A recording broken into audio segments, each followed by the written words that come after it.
नमस्कार छात्रों, हिंदी युवक भारती में आप सभी का स्वागत है। आज हम 12वीं कक्षा की पाठ्य पुस्तक में से वृंद के दोहे, जिसके कवि है वृंद, जिनका मूल नाम है वृंदावन दास।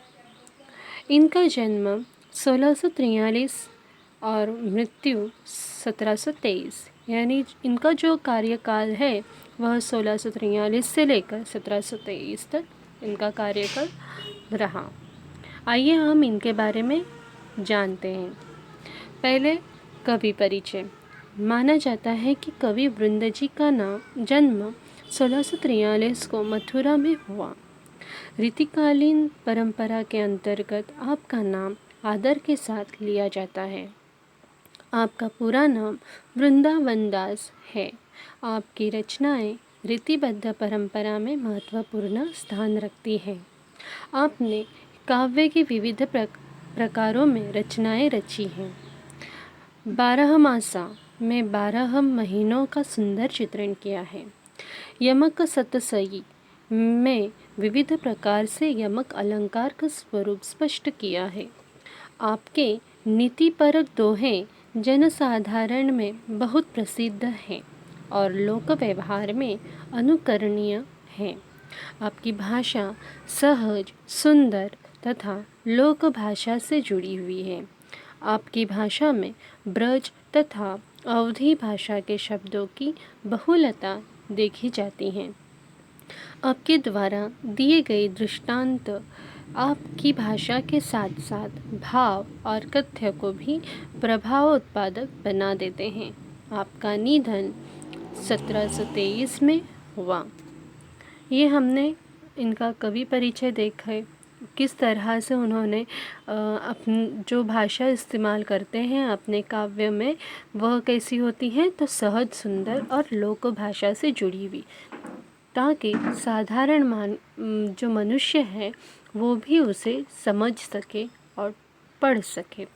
आइए आगे हम देखते हैं इनकी कौन सी प्रमुख कृतियाँ हैं। तो पहला है वृंद सतसई। ये जो वृंद सतसई है, जो अभी हम दोहे देखने वाले वृंद के दोहे, ये वृंद सतसई संग्रह से ही लिया गया है।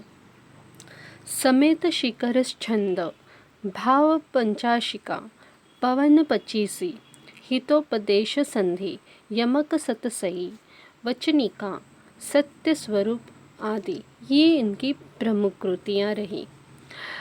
विधा परिचय देखते हैं। रीतिकालीन काव्य परंपरा में दोहा छंद का अपना विशिष्ट स्थान है। दोहा छंद कई कवियों का प्रिय छंद रहा है। दोहा अदर्धसम मात्रिक छंद है। दोहे के प्रत्येक चरण के अंत में लघु वर्ण आता है। इसके 4 चरण होते हैं। प्रथम और तृतीय चरण में 13-13 मात्राएं होती हैं तथा द्वितीय और चतुर्थ चरण में 11-11 मात्राएं होती हैं। इस पर आधारित आपको प्रश्न पूछा जा सकता है।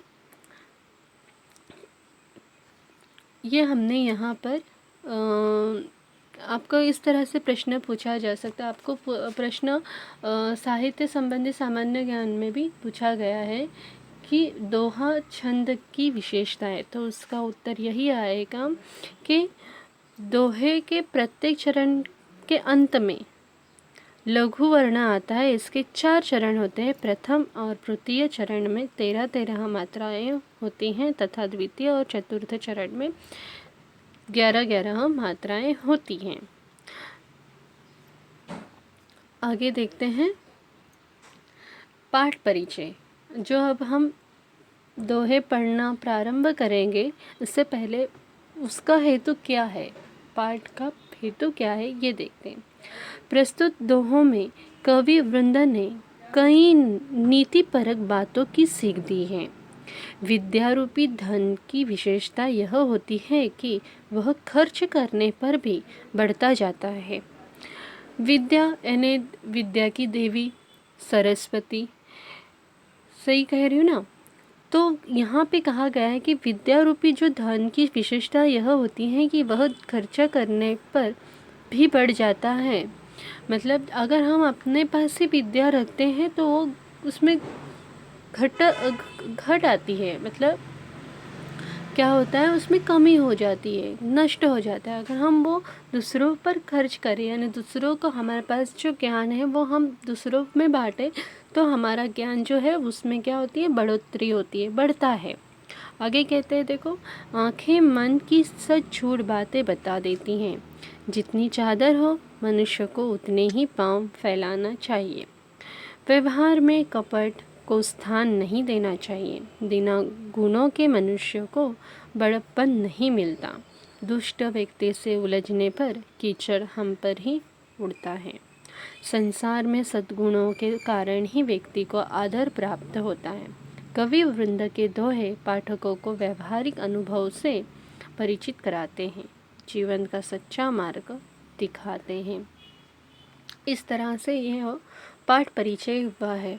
अब हम एक एक करके उसके दोहे देखते हैं, वृंद के दोहे। आइए देखते हैं। देखो, पढ़ रही हूँ मैं। सरस्वती के भंडार की बड़ी अपूरब बात। जो खर्चे त्यों त्यों बढ़े, जो खर्चे त्यों त्यों बढ़े, बिना खर्चे घटी जात। बहुत ही आसान शब्दों में यहाँ पे कहा गया है। सरस्वती का अर्थ होता है, देखो शब्दार्थ भी दिया हुआ है। सरस्वती का अर्थ होता है सरस्वती, विद्या की देवी। देखो क्या कहा गया है, माँ सरस्वती के ज्ञान भंडार की बात बड़ी ही अनूठी है। अनूठी का अर्थ होता है अद्भुत, अनोखी। यह ज्ञान भंडार जितना खर्चा किया जाए उतना बढ़ता जाता है, और खर्च ना करने पर वह घटता ही जाता है। अर्थात ज्ञान देने से बढ़ता है और अपने पास रखने से वह नष्ट हो जाता है। सही कहा गया है कि हमारे पास जिस विषय का या जिसके बारे में, जिन वस्तुओं के बारे में, विषय के बारे में, जगह के बारे में या फिर व्यक्ति के बारे में जो जानकारी हो, वो अगर हम दूसरों तक पहुंचाते हैं तो उसमें क्या होती है, वृद्धि हो जाती है, बढ़ जाता है। अगर वही ज्ञान हम किसी को ना दें और अपने पास ही रखें तो वो एक ना एक दिन क्या होता है, नष्ट हो जाता है। इसलिए ज्ञान देने से ज्ञान बढ़ता है और ज्ञान को अपने पास रखने से उसका स्वयं ही खत्म हो जाता है। आगे देखो क्या कहा है, नैना देत बताए सब, नैना देत बताए सब, हिया को हेत अहेत, हिया को हेत अहेत। जैसे निर्मल अरसी, भली बुरी कही देत। शब्दार्थ देखो, हिया यानी हृदय, मन, अरसी का अर्थ होता है आईना, नैना आँखें। देखो यहाँ पे क्या कहा गया है कि हमारी जो आँखें होती हैं वो अच्छी बुरी बातों को बता देती है। हमारी आँखें मन की सारी अच्छी बुरी बातें या बातों को वो व्यक्त कर देती है। स्वच्छ आईना जैसे अच्छे बुरे को बताता है, वैसे ही आँखें भी एक दर्पण की तरह वास्तविक छवि व्यक्त कर देती है। अगर हम कोई भी बात को छुपाने का कितना भी प्रयास करें तो हमारी जो आँखें होती हैं वो बातें बता देती हैं। किसी व्यक्ति के मन में दूसरे के प्रति स्नेह, द्वेष, ईर्ष्या जो भी भाव है उसकी आंखों को देखकर स्पष्ट हो जाता है। देखो, दो तरह के समाज में दो तरह के लोग होते हैं, व्यक्ति होती हैं। एक मुंह पर अच्छा बोलकर मन में कपट रखने वाली, मतलब सामने वाले को बताना रहता है कि मैं इसके बारे में अच्छा सोचती हूँ या अच्छा सोचता हूँ, लेकिन मन ही मन में वो उस व्यक्ति को लेकर कपट रखती है, बुराई करते रहती है। ऐसे दो व्यक्ति रहती है। दूसरी व्यक्ति ऐसी होती है जैसे सामने रहती है उसी तरह उसी के बारे में वो अपने मन में अच्छा सोचती है। ऐसे दो तरह के व्यक्ति हमारे समाज में मौजूद होते हैं। तो यहाँ पे कहा जाता है कि अगर ऐसी दो व्यक्ति होती हैं तो उनकी आंखें कभी भी झूठ नहीं बोलती। जो उनके मन में अच्छा हो या कपट हो या बुराई हो, वो उनकी आंखों में दिखाई देता है। तो ऐसे लोगों से हमें क्या रहना है, दूरी बनाए रखनी है। कहने का तात्पर्य यही है कि हमारी आंखें मन की सारी अच्छी बुरी बातों को व्यक्त कर देती हैं। स्वच्छ आईना यानी जो हम देखते हैं दर्पण यानी आईना, जो हम शीशे में अपना जब चेहरा देखते हैं तो जिस तरह से स्वच्छ हो या दाग हो वो हमें बता देता है। उसी तरह से हमारी भी आंखें एक तरह का दर्पण है, शीशा है, जो हमारे मन में जो बातें होती हैं, बुराई होती है दूसरों के लिए, वो हमारे आंखें बता देती है सामने वालों को। आगे देखते हैं आगे का दोहा। अपनी पहुँच बिचारी कय करतब करिए दोर, ते पाँव पसारिए जेती लांबी सोर। शब्दार्थ देखो, करतब का अर्थ है कार्य और सौर का अर्थ होता है चादर। यहाँ पे इसका भावार्थ क्या है? अपनी पहुँच बिचारी कय करतब करिए दोर, ते पाँव पसारिए जेती लांबी सोर। मतलब व्यक्ति को पहले अपने सामर्थ्य का आकलन कर लेना चाहिए। अपनी पहुंच और क्षमता के अनुसार ही कार्य करना चाहिए। हमें उतने ही पांव फैलाने चाहिए जितने लंबी हमारी चादर हो। अर्थात सामर्थ्य का सही आकलन किए बिना लक्ष्य साधना असंभव है। देखो, मनुष्य की इच्छाओं का कभी अंत नहीं होता। एक इच्छा पूरी नहीं होने के बाद इंसान दूसरी इच्छा व्यक्त करने लगता है या दूसरी इच्छा पैदा हो जाती है। चलो ये अब मैंने ले लिया, अब मैंने एक सैमसंग का मोबाइल ले लिया, तो आगे मुझे आईफोन लेना है, आईफोन 6 लेना है। ये कभी मनुष्य की जो अंतर इच्छाएं होती है उनका कभी अंत नहीं होता। एक पूरी होती है तब तक दूसरी प्रकट हो जाती हैं। अपनी इच्छाओं को पूरा करने के लिए इंसान हमेशा कोशिश करता रहता है।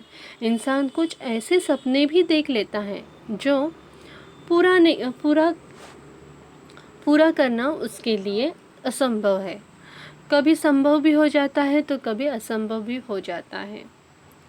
ऐसे में उस सपने को पूरा करने के लिए इंसान को बहुत मुश्किलों का सामना करना पड़ता है। कई बार अपनी इच्छाओं को पूरा करने के प्रयास में इंसान के पास जो होता है वो खो बैठता है। इसलिए कभी भी इंसान ने महत्वाकांक्षी नहीं होना चाहिए। अपनी जितनी चादर होती है उतने ही पाँव पसारना चाहिए। पसारिए यानी फैलाना। जितनी चादर हो मनुष्य ने उतने ही अपने पाँव फैलाकर, मतलब अपनी इच्छाएं मर्यादित रखनी चाहिए। इस तरह का ये यहाँ पे इस दोहे का अर्थ होता है। देखो, हमने 11वीं कक्षा में एक पाठ पढ़ा था जिसका नाम है महत्वाकांक्षा और लोभी। हमने 11वीं कक्षा में जो पाठ पढ़ा था महत्वाकांक्षा और लोभ, जिसमें एक मछुआ होता है और एक मछली होती है और एक तालाब किनारे उन्हें एक मछली मिल जाती है। मछुआ अपने दैनंदिन ज़िंदगी में खुश रहता है, लेकिन मछुए की जो पत्नी होती है मछली, वो क्या होता है, वो दैनंदिन जीवन से ऊब चुकी होती है। उसे उस तरह का जीवन व्यतीत नहीं करना पसंद था।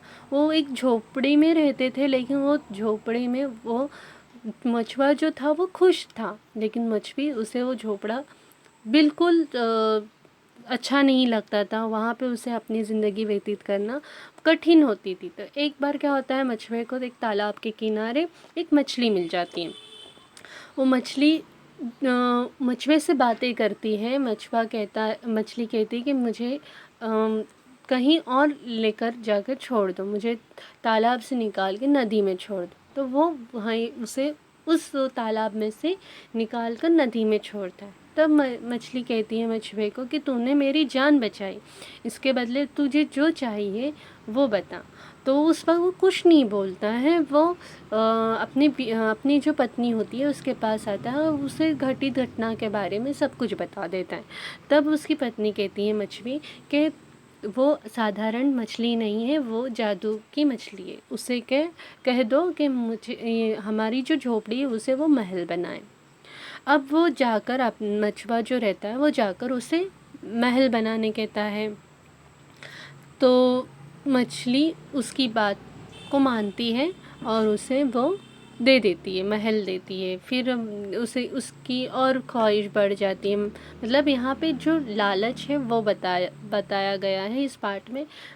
महल मिलता है, फिर उसे उसे दागीने चाहिए होते हैं, फिर सोना चाहिए होता है, वो सब कुछ देती है। और फिर बाद में फिर भी उसकी जो लालच होती है वो कम नहीं होती। फिर वो कहती है कि मुझे दुनिया पे राज करना है। जब वो ऐसे बोलती है तब वो क्या होता है, वो जब मछुआ मछली के पास आके कहता है कि अब मेरी बीवी को दुनिया पे राज करना है, उसे चंद्र पे जाना है। तो जब ये मछली बात सुनती है तो वो जो भी रहता है उसके पास से वो सब छीन लेती है। मतलब क्या होता है यहाँ पे कि कई बार अपनी इच्छाओं को पूरा करने के लिए हम मनुष्य की यही गलती होती है कि मनुष्य को लालच बहुत होता है। हर लालच को पूरा करने के लिए मनुष्य के पास जो होता है वो खो देता है। परिणाम क्या होता है, जितना मछली और मछुए को दी होती है वो पूरा वापस ले लेती हैं और जैसे वे ज़िंदगी व्यतीत कर रहे थे वैसे ही वो गुजारने लगते हैं। कहने का तात्पर्य यही है कि लालच बुरी बला है। इस तरह से इस दोहे का हमें भावार्थ प्राप्त होता है। आगे इस दोहों पर आधारित कृति पत्रिका मैंने बनाई हूँ। देखो, पहला प्रश्न है, पद्यांश में पढ़कर दी गई सूचनाओं के अनुसार कृतियाँ पूर्ण कीजिए। पहली कृति पूर्ण कीजिए। अच्छा बुरा सब कुछ बताने वाले क्या होते हैं? तो नयन और आरसी। कारण लिखिए। सरस्वती के भंडार को अपूर्व कहा गया है। क्यों अपूर्व कहा गया है? तो खर्च करने अर्थात बांटने पर बढ़ता है और खर्च न करने पर अर्थात न बांटने पर नष्ट हो जाता है। अब देखो उत्तर लिखिए में मैंने आपको 3 प्रश्न दिए हैं। पहला प्रश्न है, चादर की लंबाई के अनुसार ही पसारना चाहिए। क्या पसारना चाहिए? तो अपने पैर, पाँव।